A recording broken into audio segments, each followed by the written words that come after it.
Okay, here we are, everybody. This is our last class period of the Chapter 5 and 6 section, and your test is over to Chapter 5 and 6. So, for you folks here, we've talked about the test.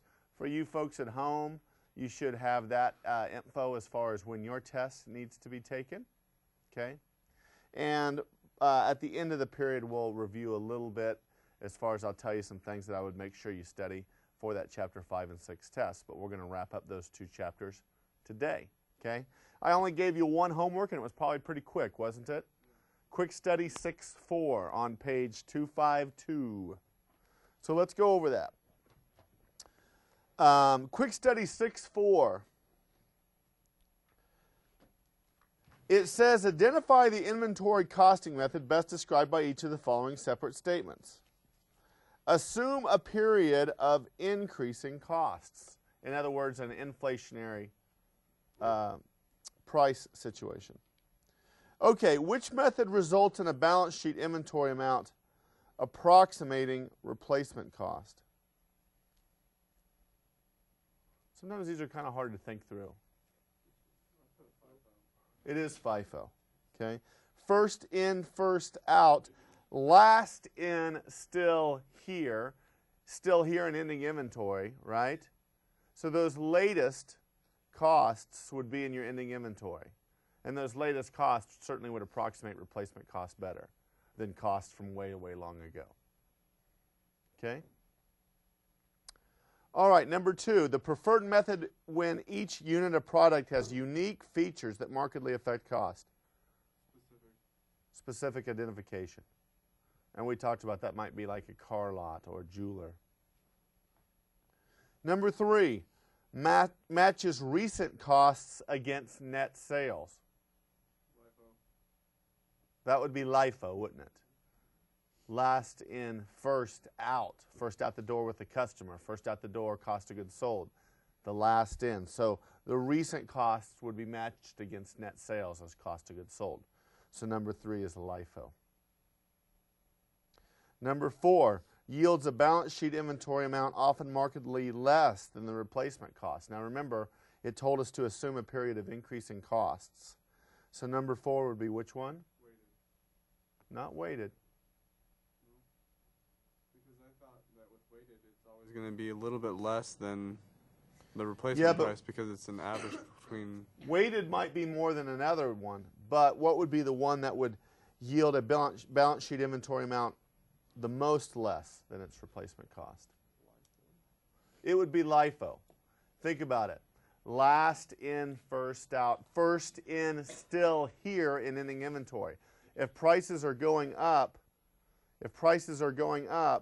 those costs of a long time ago, those low ones, those are still here. First in, still here, right? So you could actually have that initial layer of inventory, the one at a lower cost, it could be in there for a long time, years and years after when you actually purchased it, right? Make sense? So number 4 would be LIFO. Number 5, which provides a tax advantage to a corporation when costs are rising? That's LIFO. Okay? That's LIFO. Okay? All right. So there was no weighted. There was no weighted average. A good weighted average question would have been smooths out changes over time. The weighted average would. Okay. All right. That was it for homework, huh?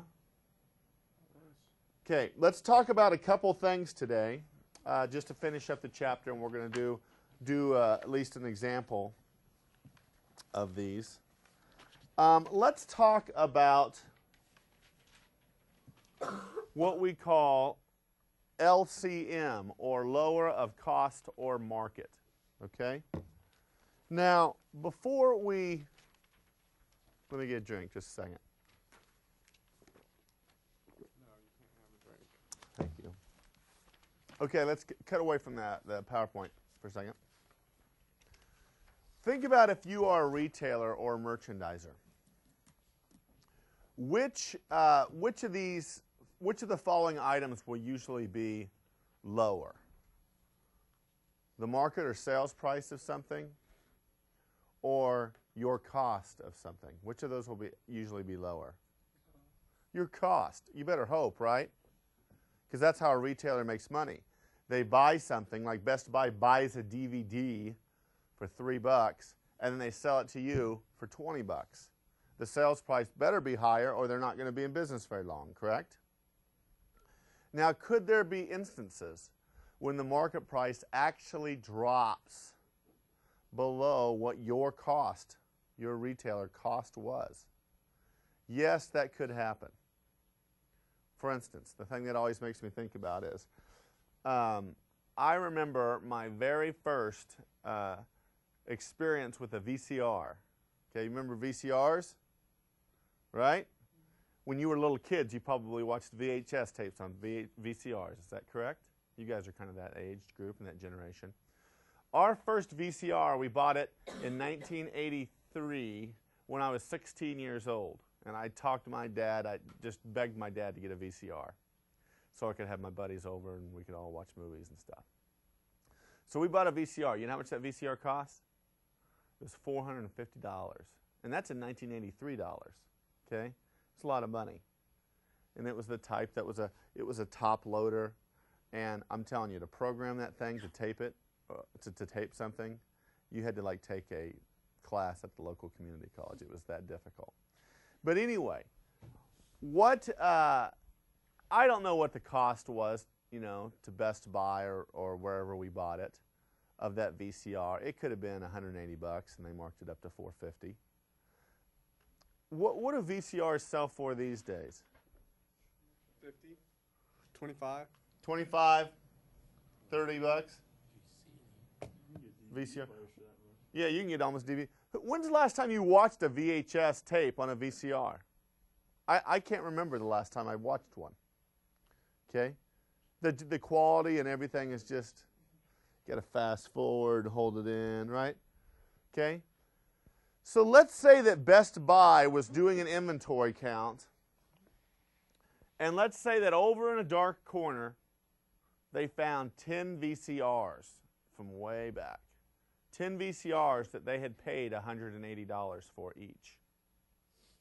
So they have $1,800 worth of inventory, you know, assets. These are assets on their balance sheet. Are those things worth $180 each? No. So we always have to utilize, to be conservative, to follow the conservatism principle, we have to state our inventory at the lower of cost or market. Now, most of the time, that's going to be the lower cost of market. It's going to be cost. Okay? 99% of the time. But in that rare case, when market price and cost, when market price drops below cost, you've got to write down your inventory to market. Does that make sense?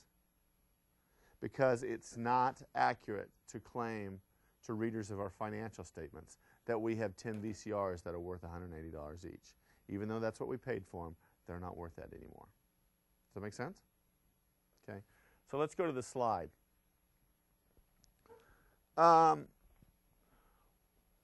We are going to look at LCM when market is lower than cost, and like I said, this is consistent with the conservatism principle. We can apply this in three ways. We could do this for each individual item. We could do this just to categories of assets, or we could do it to the whole inventory. Let's look at an example of each of those. Okay? All right. Let me get my pointer going here.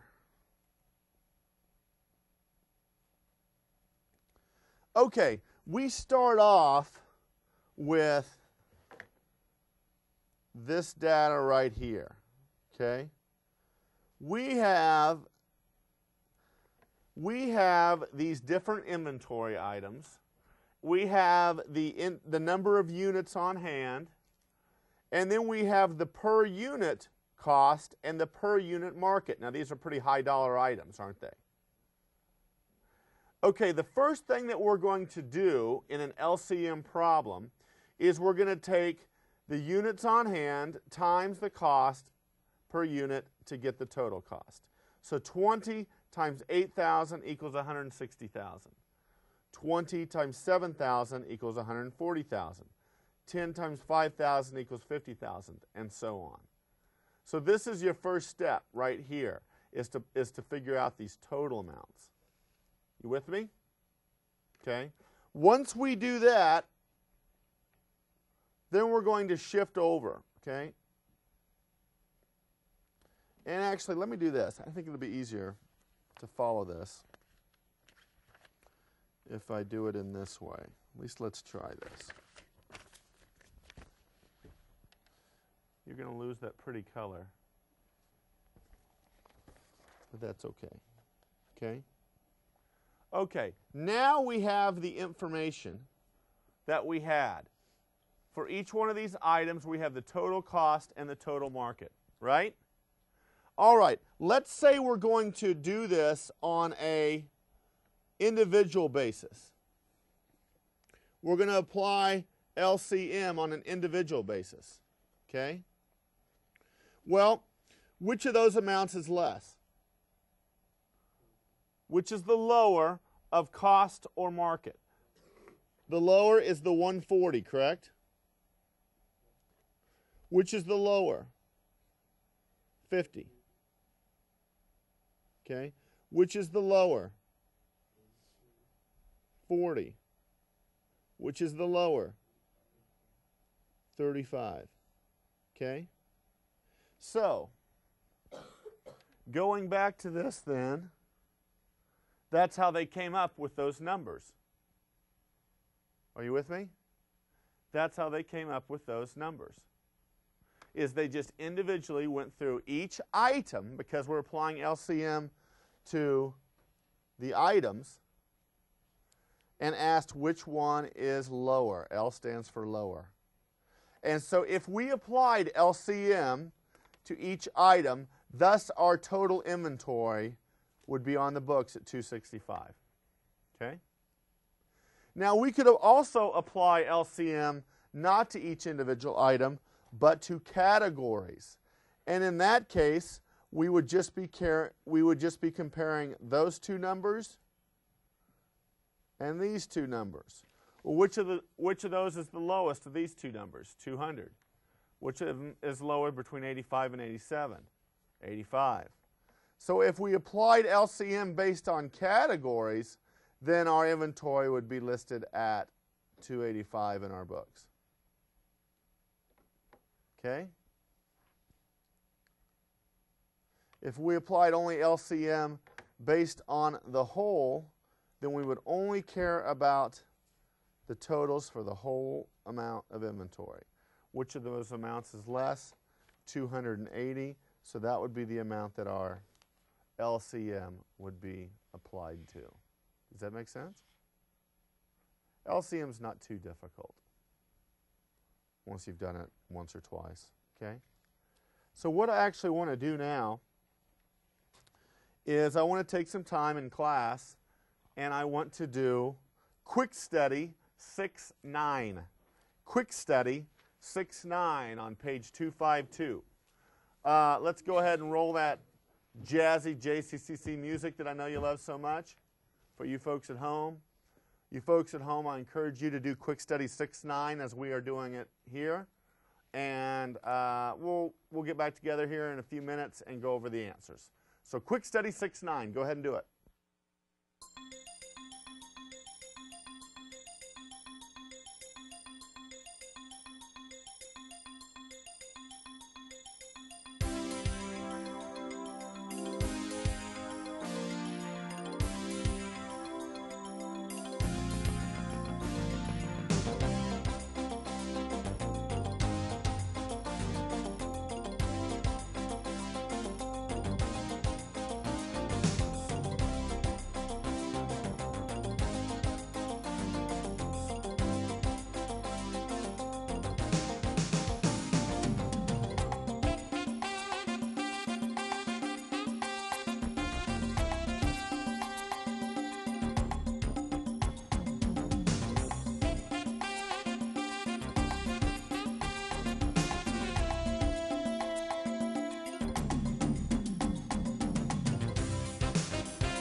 Okay, let's go over those answers real quick. Let's take a look at the screen here.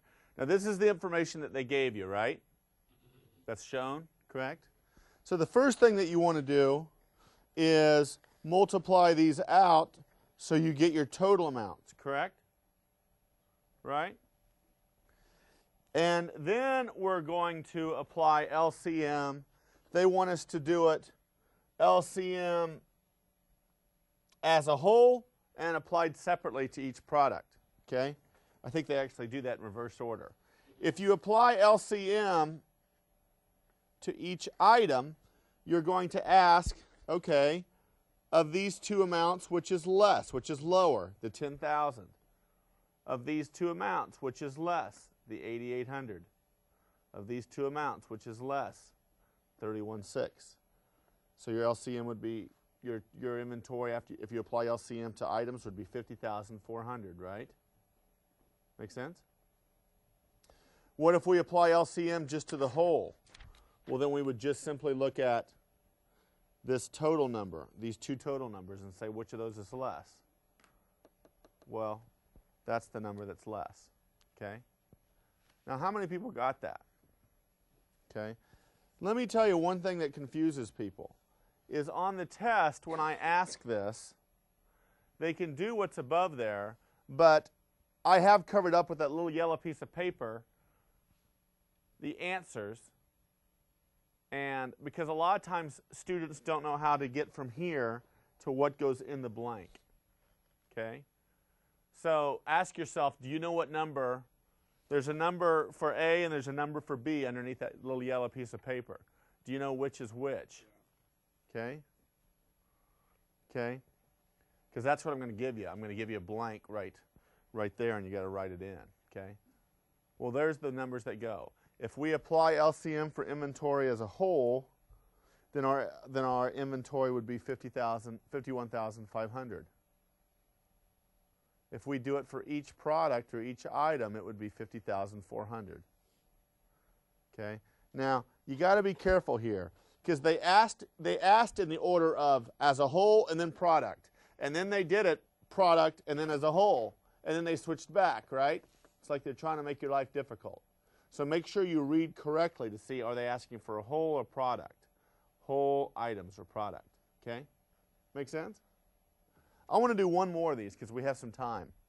We're going to do the same thing. We're going to do it again with exercise 6.5.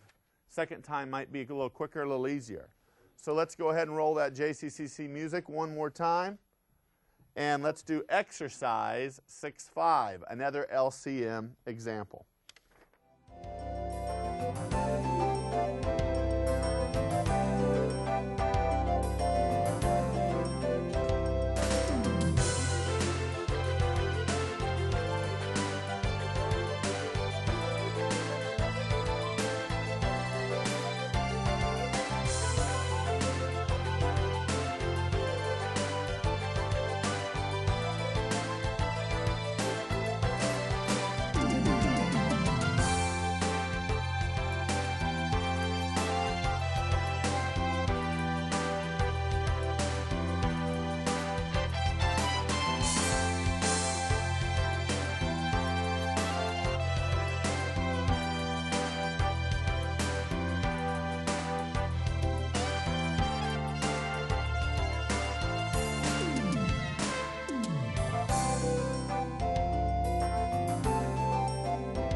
let's check our answer. Let's take a look at the screen here.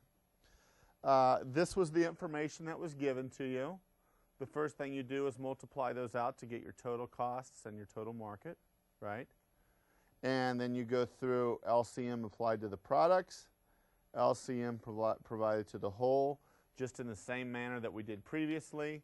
Do you know which number goes in which blank? Yeah. Okay. There you go. Is that what you got? Okay. LCM's not too difficult, is it? All right. Okay, any questions on that? Okay, we just got a couple more things to talk about. I think we're going to finish up real nicely in the amount of time that we have left. Okay. I want to talk about a couple things. Let me jump over real quick to the inventory turnover ratio. Okay. We're probably not going to do an example of this in class, but I want you to be aware of what the inventory turnover ratio is. As you know, each of these chapters likes to have a ratio at the end. This simply tells you how quick your inventory turns over, okay? And it gives you an idea how well you're controlling the amount of inventory. Now, would you want your inventory to turn over quickly, or you want it to turn over slowly? Remember, you always have to ask yourself with these ratios, do we want it to be high or do we want it to be low? What do you want? You want your inventory to turn over quickly. You want it to be high, okay? You don't want inventory just sitting around taking up space and risk of getting stolen or damaged. Okay, it's expensive to hold on to inventory. So you want it moving through quickly. And you want to try to reduce the amount of inventory that you have. You have to take into a lot of factors in that, and we'll talk about that in future classes. But I at least want you to be aware of this inventory turnover ratio. You calculate it by taking a cost of goods sold divided by your average inventory for that period. Average inventory is just the inventory at the beginning of that period plus the ending inventory at the end of the period. Add that up and then divide by 2. That's your average inventory. You with me? Okay. The last thing here that I want to talk about is, or second to last thing I should say, is this days sales in inventory. Okay. This is a ratio that calculates how much inventory is available in relation to the number of sales. Okay. These are just different ratios that a manager is going to utilize to make sure that they have enough inventory but not too much inventory. Now, a nightmare for a retailer is if somebody wants to come in and purchase something from you and you don't have it, right? Okay. I went to a bookstore once. I said, do you have a certain book? They said, we're out of that book. We can order it for you. And I'm like, well, what? You know, I'm thinking, why would I want you to order it for me and then call me in a week and I drive back here when I can just go across the street to that bookstore and I bet they have it, right? So they lose your business, right? So as a manager, you want to have enough inventory where you don't have stock outages, but you don't want to have too much, whereas it's just really expensive and inefficient. Okay? So the days sales and inventory lets you know how many days worth of sales you have before you're going to be out. Okay? All right. Now I want to go back to a few slides here and talk about this right here. Now, understand, do you remember our beginning? Let's jump over here real quick. Remember this equation? That is an equation that you need to know for the test. But you have your beginning inventory plus your purchases equals your goods available. If you subtract out your ending inventory, you get cost of goods sold, or sometimes you subtract out cost of goods sold and get your ending inventory, right? Ending inventory is on the balance sheet, right? Cost of goods sold is on the income statement. If you make an error in your ending inventory account, it will affect both financial statements. And that's what this chart is showing us. It says here on the top line, if we made an inventory error and we understated our ending inventory, if we understated our ending inventory, then the cost of goods sold would be overstated, and the net income would thus be understated. Okay?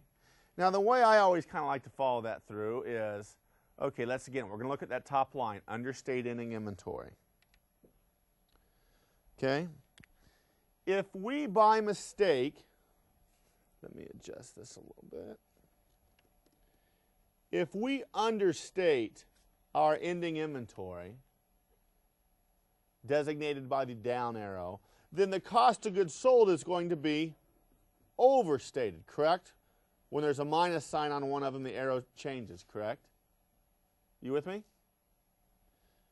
Now, if we understate ending inventory, we overstate cost of goods sold, and then if that cost of goods sold is overstated, then this cost of goods sold is overstated, isn't it? Which means this gross profit is what? Understated, because there's a minus sign there. And if gross profit is understated, net income will be understated as well. Oops, I need to back that up a little bit, don't I?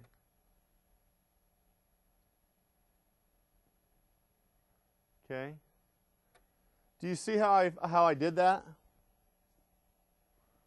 Ending inventory is understated, which means cost of goods sold is overstated. There's a minus sign, so the arrow switches directions.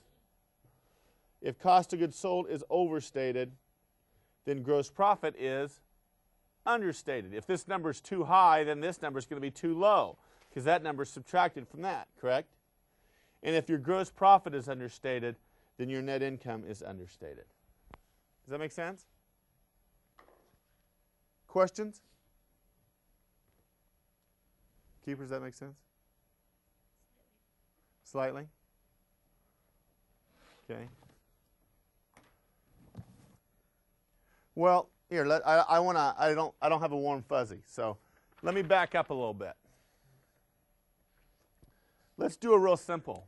We know this equation, right? Revenues minus expenses equals net income, correct? If your revenues are overstated by mistake, what's your net income going to be? It's also going to be overstated, right? If this number is falsely high, then your net income will be falsely high, correct? Okay. Now ignore that. If your expenses are falsely high, just your expenses are falsely high, then what is your net income going to be? It's going to be falsely low, correct? Does that make sense? And again, there's a minus sign here, so the arrow switches direction. Now maybe this will make more sense, because it's the same situation. If your ending inventory is falsely or mistakenly low, then your cost of goods sold will be mistakenly high. If your cost of goods sold thus is mistakenly high, then your gross profit will be mistakenly low. If your gross profit is too low, then your net income will be as well. There's no minus sign on either one of those. Does that make a little bit more sense? Okay. Now, I'm not quite done with this, because let me ask you this. If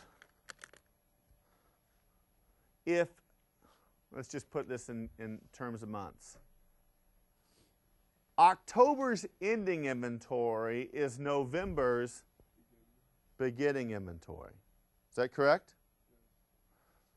One period's ending inventory is the next period's beginning inventory. Okay? So let's go back to this. Let's say that this green, the green doesn't really show up. Let's say the green equals October. Okay? Well, then let's have red equal November. Okay? All right. So what we said was October's ending inventory was understated, correct? So that means November's beginning inventory was understated. Is that correct? If October's ending inventory is understated, well, ending inventory for October is November's beginning inventory. So what does that mean? That means, and this is the next period, that this would be understated. Correct? Which means this would be understated, which means this would be understated. None of these numbers have a minus sign, so the arrow doesn't ever switch. If cost of goods sold is understated, well, that would be understated down here too, which means gross profit would be what for October? Overstated. And if gross profit for November is overstated, then the net income is also overstated. Okay? Now you're probably getting a headache at this point. Okay? But leave that up there. All I'm doing is following those arrows through. Okay? But I want to point out a couple important things while you look at that on the screen. Once again, October's ending inventory is November's beginning inventory. If you make a mistake in your inventory, it will affect both financial statements. However, it is not by coincidence that these offset each other. See how those are opposite signs? And see how those are opposite signs, and see how those are opposite signs, and those are opposite signs? When you make an error in ending inventory, it is said to be self-correcting after 2 periods. Okay? So yes, you are correct. October's net income would be mistakenly low. But November's net income would be mistakenly high by the exact same amount. So it's said to be self-correcting. Does this make sense? And your book talks about that. Go ahead and read about that. Now, I always think it's easier since I have to learn these 2 equations anyway. And let me tell you, for the test, you need to know those 2 equations. But I think it's easier to do the arrows way. If it's easier for you to memorize a chart like this, then you go for it. But I never was good at memorizing that. And I usually have 1 or 2 multiple choice questions over that. I'll say something like, if ending inventory is understated, then blank. And you have to pick which option is right. Okay. He just waved his hand with 5 minutes to go. So that gives us just about enough time for me to tell you some things that I guarantee you will be on your test, whether you're taking it here or whether you're taking it at home. Is that of interest to you? Yes, sir. Okay, let's go back. This test is over Chapter 5 and Chapter 6. Make sure you know those equations. Okay? Make sure you know those equations. One more time up on the... Whoops, there they are. Make sure you know those 2 equations and that you know them well. Because what I will do is give you numbers, and you'll have to calculate whatever I'm asking for. And a lot of times I like to give you something you don't need, like ending capital balance or something. Well, that's not in any of those equations, is it? No. Okay? So know those 2 equations. Also in Chapter 5, I guarantee you'll have to do journal entries from the purchaser's standpoint or the buyer. And you'll also have to do journal entries from the seller's viewpoint. Okay? This is just like the homework we did for Chapter 5. Okay? I think we had a quiz that we gave you face-to-facers that we went over last time, right? And I handed it back. Remember that? Where you looked at some transactions, did it from the buyer's viewpoint, did it from the seller's viewpoint. Okay? If you didn't do well on that quiz, then you've got some learning to do before then, okay? Like I said, The two common mistakes that people make when I ask those questions in regards to the buyer JEs or the seller's JEs is this. They get a false sense of security because they watch me do it, or they look at an answer and they say, I understand this. And then they get all the numbers and all the accounts mixed up and confused. And some of you did that on the quiz, did you not? Okay? So make sure you truly know. The second mistake that people make in there is they have their mind shifted into seller JEs when, if you look at the test question, I'm actually asking about purchasing JEs. Does that make sense? So make sure you're making specific note on which side we are asking about. Okay? I guarantee you that you will have to, in Chapter 6, do things like I asked you on that inventory handout. Okay? With FIFO, with LIFO, with weighted average. You need to know specific ID too. I think we did one of those in the book, homework. Now once again, I'm going to tell you one more time, guys. When I grade that test, I'm going to look to see if you have the right number in the blank. I'm going to provide you inventory sheets on, the last few pages of the test if you want to use them. I'm not ever going to look at those. If you don't want to use them, don't use them. Okay? But I'm going to grade you as far as if you have the right numbers in the blank. If you have the right number in the blank, you'll get full credit. And if you don't, you'll get 0 for that blank. Now, like I said, I'm not going to go through your inventory detail and go, where did they go astray? Let me see if I can give them an extra point or two. No, I'm not going to do that. So it would really behoove you, if you have extra time, to cover up your answer and try to do it again. Don't just look over your work, because you can look over a mistake 15 times, right, and not catch it. But if you cover up your answers and do it again, and if you get the same answers, that's probably a pretty good indicator. You with me? But I guarantee you'll have to do that like the handout. I'm sure that there'll be an LCM problem. And then one other thing I like to always do on tests, I think this has been on all my tests, but you should be ready for this because I might put this on there.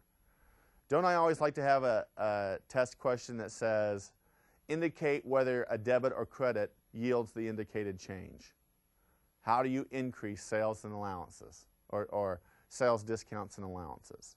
Well, sales discounts and allowances is a debit balance account. It's a contra revenue.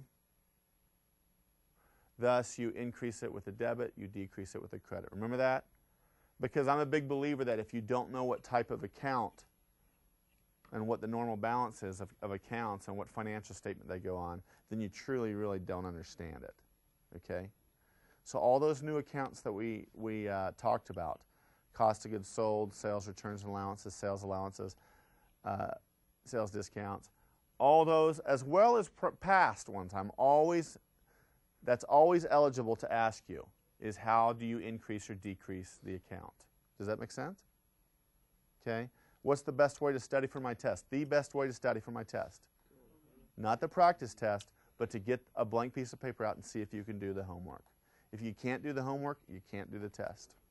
Will you have to post any of the JEs for the buyer and seller? You mean post them to the T accounts? Yeah, and go to the closing. No, I'm not going to make you post to T accounts and to the ledger on this. You'll have to just do the JEs for sure. Okay? No, I'm not going to ask you to do financial statements, but that is something you should always be able to do. Okay? Now, again, when I tell you these things, I guarantee you will be on the test. I'm not saying only those things are on the test. What I'm saying is those things I just listed, I guarantee you will be on there. I think it would behoove you to look through all your homework, glance through the chapter, make sure you're familiar with those terms, all that sort of stuff. Okay? All right, good luck on the test. We will not go through Chapter 7 when we reconvene. Chapter 7 is not covered in this class. Chapter 8 is the next chapter we cover. See ya.